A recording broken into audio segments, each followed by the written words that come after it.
the gate that wouldn't open. The metal gate stayed shut. Days passed. No footsteps on the gravel, no laughter in the courtyard. Someone whispered, "Not even the cook came today." Another said, "The driver took his children out of school." The gate, once always open, now stood like a warning. Is he sick? No one knows, not even the houseboy. Maybe the gods called him early. But the truth was deeper than sickness, and the silence was not peace. Where is the lion of Abariwa Hills? Down at the market, voices flew like flies over ripe fruit. They say Kwaku Mansa lost it all in a bad deal. No, he ran away with another woman. Don't be foolish, the bank took everything. A boy shouted, "My uncle worked for him, says the man vanished in the night."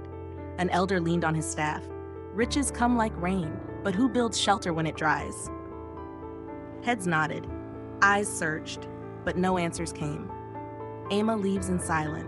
2 large bags scraped across the ground. The car door opened. A child cried, "Mama, where is Papa?" Another pulled at her dress. "He will come back, right?" She said nothing. Neighbors peeked through curtains. "She didn't even look back," one said. "She used to wave every morning," another added. The door slammed. The engine roared. The car was gone. The family vanishes overnight. The compound fell quiet. No music, no smell of food, no cousins visiting, no loud phone calls. The gate rusted. The flowers wilted. The laughter was forgotten. Someone asked, "Where are they now?" No one answered. Company gates shut like a curse. Workers arrived and found chains on the doors. One read the sign aloud, "Closed until further notice." "We haven't been paid." "What about our families? Where's the boss?" Some prayed. Others broke windows. One man sat on the steps and wept. They didn't know it was all part of a plan. Obiri sits where Kwaku once stood. A loudspeaker blasted music in front of the old office. Obiri raised a glass. "Mansa's time is over. We rise now." Banners flew with new colors. The guards wore new uniforms. A boy whispered, "He didn't even wait for the body to grow cold." An old woman spat on the ground. "One shadow watches it all." An old beggar leaned on a stick near the mansion gate. His clothes were torn, his beard wild. People passed him like wind. One child dropped a coin. He nodded but said nothing. He watched the empty windows. He watched the locked gate. He watched the silence grow. A whisper in the wind, he limped toward the tree where the birds still sang. He sat, removed his cap, wiped his brow, looked at the sky. Then he spoke to the wind. "Now we'll see who truly loves me." And the wind carried his whisper across the hills. The boy who sold groundnuts became a king. He ran barefoot through crowded paths, a tray of groundnuts bouncing on his head. "Buy one, get 2." He shined shoes with broken polished tins. He fetched water for women carrying babies. At night, he lay on a mat under the stars. "One day, I'll own a house with 10 gates," he whispered. Beside him, Baba Tunde laughed. "With 10 gates, you'll need 10 hearts to guard it." From dust to diamonds. Years turned. The groundnut boy became a man with vision. He laid bricks, bought trucks, sold rice across borders. His name grew louder. He opened doors for others. Kojo got a shop. Afia got seeds, land, and laborers. The children flew on airplanes and spoke in foreign tongues. Amma walked beside him in gold lace, laughing under the sun. He called her my son. She called him my lion. Family that takes, but never gives. Each knock on his door came with a request. "Brother, I need capital. Sister, I'm behind on loans. Father, my school fees doubled. Papa, I need a new car to keep up." But when he fell ill for 3 days, only the cook brought him water. He sat alone in his wide living room. "Am I their father or their wallet?" The silence gave no answer. The plan to disappear. He locked his office, turned off his phones. "I will vanish and see who remains." Only one man heard the plan. Baba Tunde, his boyhood friend, now fixing tires in a dusty corner of town. "You? Hide in rags?" "Yes. If they love me, they will search. If they only love money, they will scatter." From billionaire to barefoot helper. Fine Agbada folded into a dusty trunk. He slipped on torn slippers, swept compound floors, woke before the rooster, bowed to elders passing by. "Good morning, sir." No one looked twice. He slept on a mat behind oil drums, but his eyes never stopped watching. She stood tall outside the gate. "We've faced storms before," she said. She sold her necklace at the market, prayed loud enough for the neighbors to hear, but her voice cracked on the 3rd morning, and her eyes no longer searched the road. "Kojo smells opportunity, not loss." He walked around the compound with fast steps, checked the generator, opened the storehouse. Still plenty here, he whispered. Told a friend on the phone, Kwaku was too soft, now it's my turn. Afia brings palm wine and gossip. She came with laughter and loud greetings. Ha, you're strong, Amma? I like that. She leaned close, lowered her voice. Maybe he ran off with a second wife. Maybe the gods finally judged him. She sipped slowly, watching Amma's face. The children forget their father. No knock, no call, only messages. Can you still pay tuition? What happened to the investment? Things are tight over here too. Not one asked, are you okay? Not one said, we miss you. A test no one knew they were taking. He sat beside Baba Tunde, dirt on his shirt. Look, he pointed, that's Kojo sneaking out again. And Afia? She came with stories, not comfort. And Amma? She says we'll survive, but I saw her hide money yesterday. The wind blew across the small mechanic shed. He watched with tired eyes. Let's see who has a heart and who only loves gold. Kojo sells the family name for coins. He slammed the folder on the boardroom table. Enough. He's finished. I'm selling. The silence was heavy. He tossed the papers toward Obiri. Take the shares. I'd rather feed lions than wait for ghosts. Laughter followed him down the hallway. Soft hands don't last in hard times. Afia calls Kwaku a curse. She sat under the mango tree, market apron tied tight, fanned herself slowly. I told him, pour libation, thank the ancestors. But no, he wore suits instead of charms. Heads leaned closer. Now look, the gods have spoken. She sipped from a calabash and warned, stay far from that house, bad spirits linger there. Kwame wants the house, not the truth. The knock was sharp. He stood tall at the doorstep. We must sell the house. I have debts, big ones. She folded her arms. Your father built this with sweat, he scoffed. And now he's swimming in dust. What good is a tomb full of sweat? Essie cries for cameras, not for her father. She stared at her cracked phone screen. No photos, no luxury, no comments. She threw the phone on the bed. I've become invisible. Like him. Opened her old gallery, swiped through smiling poses. I should have asked for the car when I had the chance. Nana wants school fees, then disappears. He walked into the garage, clutching his backpack. Eyes scanned the place. Is Baba Tunde here? The old man looked up. I need help. Just this once. A quiet no filled the air. He turned without a word. Didn't see the old man sweeping in the corner, didn't notice the tears. Amma sells her gold, but not her secrets. In the sunlit market, she placed a bracelet on a wooden scale. This will do, the woman said. Amma smiled weakly. We'll be fine. But that night, her feet stepped into a black car. The door shut softly behind her. Eyes watched from across the street. The meeting behind closed curtains. The room smelled of new cloth and betrayal. She sat close, voice low. He's gone. You have the power now. Obiri leaned back, handed her a small velvet bag. Then let's begin your new life. Their hands touched longer than needed. Kwaku watches from the shadows. He leaned on his stick, wrapped in dust. Watched the glass window light up. Laughter echoed faintly. Her hand brushed Obiri's cheek. His heart sank deeper than the dust beneath his feet. So this is what love becomes when money fades. Amma begins to hide the silver. She moved quietly around the house, unhooked earrings, folded documents, placed them under wraps in her handbag. The children watched, puzzled. I'm protecting what's left, she said, but the safe remained untouched. Kwame and Essie planned to take what's left.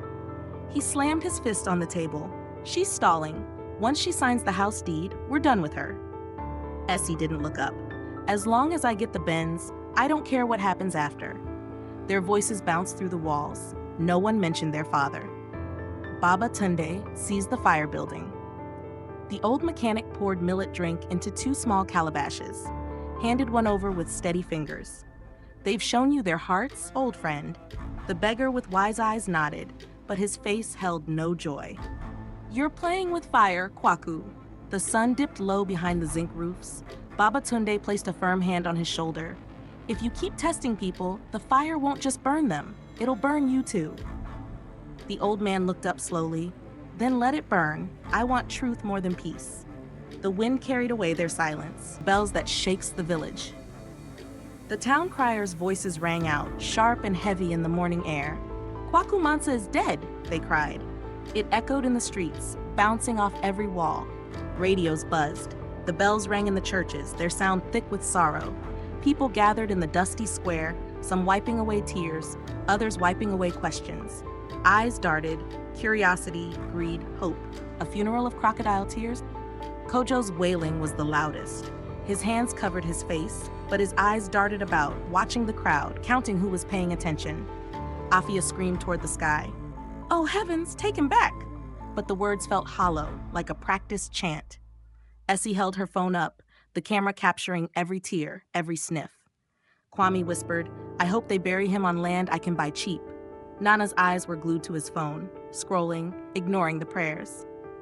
Alma stands in black, eyes on the coffin. Alma stood tall, her eyes fixed on the coffin. A soft sob escaped her lips. She clutched her children close to her side, but her mind was somewhere else, far away, with the man who would soon be gone. Obiri stood near a black car, arms crossed, sunglasses hiding a grin. "Soon, everything will be ours," he murmured, his voice low enough only she could hear. The lawyer opens the room of truth. The air in the room felt thick as the lawyer entered. He locked the door behind him. The family gathered around, each with a different look in their eyes, hope, greed, and fear all mixed together. "This will you are about to hear," the lawyer said, his voice heavy, "is unlike any other." The room went silent. The trust no one knew about. The lawyer's voice echoed in the silence. Before his death, Kwaku moved all assets, companies, land, the house, into a private trust. Gasps filled the room. It all goes to one person, the one who showed loyalty during his fall. The air thickened with tension, the family's eyes shifting nervously. Greed erupts like wildfire. Kojo slammed his fist on the table. "I built that company. Not him. He's a fool who's left us with nothing." Afia's voice was high-pitched, like a dagger through the silence. "I was his blood. I gave him everything, and he repaid me with dust." Essie threw her hands in the air. "I posted prayers every day. What more could I have done?" Nana muttered, eyes flicking between his phone and the lawyer. "What does loyalty even mean? I'm just here for what's mine." Amma tries to control the storm. "Enough!" Amma's voice cracked through the chaos. Her eyes were cold, fixed on her family. "He was my husband. If anyone gets it, it's me." She gripped her handbag tightly, holding on to whatever was left. Obiri's voice whispered in her ear, smooth as silk, "Stay calm. It's almost over." The scream comes to life. Suddenly, a voice filled the room, booming from a speaker. "Before you continue fighting over my bones." The screen flickered to life. It was Kwaku, alive, dressed in torn clothes, sitting on a rough wooden bench. His eyes were sharp, every word cutting through the air. "Let's see who truly loved me," his voice rang out. Kwaku's eyes cut through the room. "I watched every step, every lie, every silence," Kwaku said, his voice calm but fierce. "You didn't see a poor man, you saw a problem to avoid." His words pierced the silence, dragging out everything the family had tried to bury. Secrets dragged into the light. The footage rolled. Kojo, hands trembling, signed documents, selling his shares to Obiri. Afia, whispering in the market, warning others to stay away from Kwaku's house. Essie, mocking the dust on the compound, complaining about the lack of luxury. Nana, turning away from his father's last request, walking out without a word. And Amma, climbing into Obiri's car under the cover of night, her face full of secrets. Amma's world collapses. Amma gasped. Her knees buckled beneath her. She reached for the nearest chair but missed. No, he was dead, she cried, her voice breaking. Obiri stood up silently, his lips tight, eyes cold. He walked out without a word, leaving her to face the truth alone. The room spun around her as everything she had built began to crumble. Kwaku delivers his final judgment. The screen cut to Kwaku again. His voice echoed, louder now, as if it was the final truth the world needed to hear. "You didn't fail me because I was poor." Kwaku's voice quivered with emotion. "You failed yourselves because you were greedy." The weight of his words fell on the room like a stone. One person stayed true. One person asked for nothing. The family is left in ashes, silence. The tension was thick enough to choke. Then Kojo stood up, eyes wild. He stormed out, shouting, "You're all fools!" Afia lunged for the lawyer's papers, but the lawyer held them away. Essie fainted, collapsing onto the floor, her phone slipping from her hand. Nana sank into a chair, his face unreadable. Amma wept alone in the corner. No one moved to comfort her. Kojo's greed ends in chains. The police arrived early in the morning. The knock on Kojo's office door echoed through the quiet building. Kojo Mansa, you're under arrest for fraud and illegal transfer of shares, the officer said, his voice firm. Kojo leapt to his feet. I'm a businessman. This is a misunderstanding. The officer shook his head. Not anymore. Kojo was handcuffed, the weight of his own actions finally dragging him down. Afia walks the market alone. Afia's steps were heavy as she entered the market. She approached her usual stall, but the women there no longer greeted her. They whispered among themselves, turning their backs when she tried to speak. A child, no older than 6, pointed at her and yelled, "Witch auntie!" Afia stood there, clutching her empty basket. The sting of betrayal echoed in her chest. Her friends, her community had turned away. Slowly she walked home, her shoulders heavy with shame. Kwame, Asi, and Nana are cut off. The 3 children waited outside the lawyer's gate, their hopes burning bright, but quickly dying. There must be something left, Kwame pleaded, his voice desperate. The lawyer stood in front of them, his face hard and unforgiving. Your father left you a chance. You lost it. The words hit like a slap. There was no inheritance, no legacy, nothing. Essie posts one last picture. Essie stood in front of the old mansion, the place where her dreams once lived. She took a selfie, her face a mask of defiance, though her heart was breaking. From rich to real, she captioned, trying to sound unbothered. But the response was cold. Only 3 likes. One comment stood out. You did this to yourself. Nana learned silence has a price. Nana sat outside the school, staring at the stone beneath him. Call your guardian, the clerk had said, her voice sharp with irritation. But no one came. His school fees had bounced. His name had been erased from the list. He was alone, his phone silent in his pocket. No one answered. No one cared. Amma faces the man she betrayed. Amma stood at the door of Kwaku's new home, a small clay house. I was scared, she said, her voice trembling. I was alone, and everything seemed to fall apart so fast. Kwaku looked at her, his face unreadable. You buried me while I still breathed, he said quietly. Her eyes filled with tears, but he didn't look away. No forgiveness, just truth. Amma fell to her knees, her voice desperate. Please, I didn't know how deep I'd fallen. I didn't know. Kwaku stood still, his gaze unwavering. Loyalty isn't proven when it's easy. It's proven when it's hard, he said, his words cutting through the silence like a blade. Without a word, he turned and walked away. Amma remained kneeling, the truth of her betrayal sinking in, deeper than any apology could reach. The gift they threw away. Kwaku stood before the local orphanage director, signing papers with a calm, steady hand. This land, this money, it's theirs now, he said, his voice strong. The director nodded, his eyes filled with gratitude. May they grow what my own blood trampled, Kwaku added softly. He had lost his family but found something far more valuable, his peace. Babatunde receives more than gold. At the garage, Babatunde looked at the lawyer in confusion as the man handed him a deed. Kwaku says you taught him the value of a true friend. Babatunde smiled, his heart swelling with pride. Then let's use it to train the boys, he said, already thinking of how he could pass on what he'd learned about loyalty, integrity, and hard work. Kwaku teaches the next generation. Under a large mango tree, a group of young boys gathered around Kwaku. He held up a dusty tool, the kind he had once used to build his fortune. Before wealth, learn work, he said, his voice firm but kind. Before riches, earn respect. The boys nodded, wide-eyed. They were learning more than just skills. They were learning values that would last longer than any material possession. The voice of the ancestors. The narrator's voice is soft, echoing through the stillness.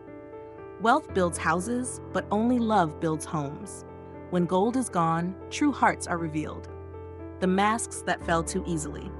They smiled when the drums beat loud, the voice says, a tone of quiet sorrow. But when silence came, their faces changed. The masks they wore, of love, of loyalty, disappeared with the riches, revealing only greed and self-interest. The man who chose to see. Kwaku did not lose his family, the narrator continues, a touch of sadness in the words. He discovered who they truly were. He had built his life on the foundation of giving, of trust. But when the storm came, only a few remained true. Loyalty is not a word, it's a walk. One man stood beside him, not for profit, but for friendship. That man was richer than all the others. Baba Tunde, whose friendship had never wavered, was the only one who remained. His wealth was not in material things, but in his unwavering loyalty. The scene shifts to a small mango tree where Baba Tunde and Kwaku sit, sipping tea. The wind sways the branches above them, casting long shadows on the earth. They laugh like boys again, no gold, no cameras, just peace between them. The final words. The narrator's voice lingers, deep and wise. In the end, the richest man is not the one who has everything. It's the one who needs nothing to know who truly loves him.